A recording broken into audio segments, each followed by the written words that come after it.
Vijayawada MP Kesineni నానికి TDP అధిష్టానం shock ఇచ్చింది. అయితే విజయవాడ ఎంపీగా ఉన్నటువంటి కేసినేని నాని తర్వాత 2024 ఎన్నికల్లో కూడా ఆయన ఎంపీగా పోటీ చేస్తానంటూ గత కొంతకాలంగా చెప్తూ వస్తున్నారు. ఈ నేపథ్యంలో ఆయన సోదరుడు చిన్నీకి ఈసారి విజయవాడ ఎంపీ టికెట్ కేటాయించబోతున్నట్టు టీడీపీ అధిష్టానం తెలిసింది. ఆ విషయం తెలుసుకున్న కేసినేని నాని ఒక సంచలన ట్వీట్ చేశారు. అటు చంద్రబాబు నాయుడు గురించి కానివ్వండి, టీడీపీ పార్టీ గురించి కానివ్వండి, ఆయన ప్రస్తుతం చేసినటువంటి వ్యాఖ్యలు వివాదాస్పదంగా మారాయి. అయితే ఏదైతే చంద్రబాబు నాయుడు తీసుకున్నటువంటి నిర్ణయం, అధిష్టానం నిర్ణయమో అది ఆయన తీసుకున్న దాన్ని నేను శిరసావహిస్తాను.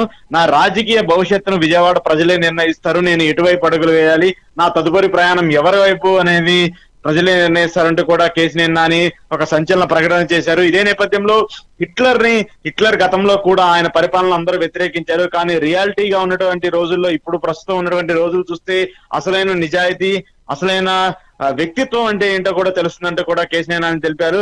చంద్రబాబు నాయుడు హిట్లర్ తో పోలుస్తూ, అలాగే పార్టీకి కానివ్వండి, పార్టీకి అనుకున్నటువంటి వ్యక్తులకు కానివ్వండి సముచిత స్థానం కల్పించడంలో టీడీపీ విఫలమైంది అంటూ కూడా కేసినేని నాని సంచలన వ్యాఖ్యలు చేశారు. ఇక మరోవైపు మొన్న జరిగినటువంటి తిరువూరు గొడవకు సంబంధించి, తిరువూరులో ఏదైతే కేసినేని నాని, కేసినేని చిన్నికి సంబంధించి అక్కడ కేసినేని చిన్ని ఫోటో బ్యానర్స్ పై లేకపోవడంతో ఇటు కేసినేని నాని, చిన్ని వర్గీయుల మధ్య పెద్ద గొడవ జరిగింది.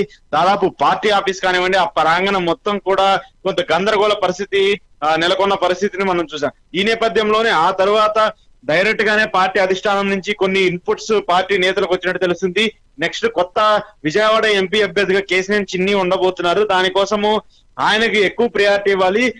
కేసినేని నానిని పార్టీకి సంబంధించిన కార్యక్రమాల్లో కొంత దూరం పెట్టాలి అని పార్టీ నేతలకు చంద్రబాబు చెప్పినట్టు కేసినేని నానికి తెలిసింది. ఆ నేపథ్యంలోనే కేసినేని నాని ఆ అంశాలన్నింటినీ కూడా ట్వీట్ లో మెన్షన్ చేస్తూ వచ్చారు.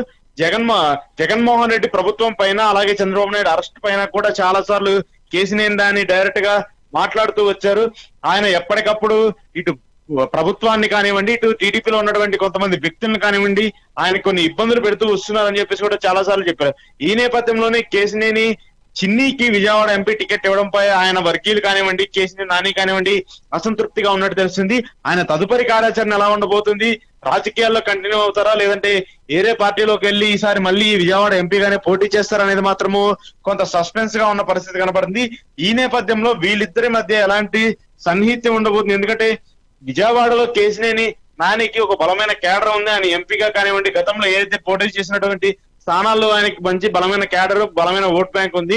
కేసినేని నాని సపోర్ట్ లేకుండా విజయవాడలో టీడీపీ గెలవడం అంటే కూడా కొంత ప్రశ్నార్థకమనే చెప్పాలి. ఈ నేపథ్యంలో అక్కడ పరిస్థితి ఎలా ఉండబోతుంది, కేసినేని నానికి కేసినేని చిన్నికి మధ్య వివాదాలను టీడీపీ ఎలా కలుపుతుంది, వీళ్ళిద్దరిని ఎలాంటి నిర్ణయం తీసుకుంటారనేది మాత్రము ఇప్పుడు పెద్ద క్వశ్చన్ మార్క్ గా ఉన్న పరిస్థితి కనపడుతుంది.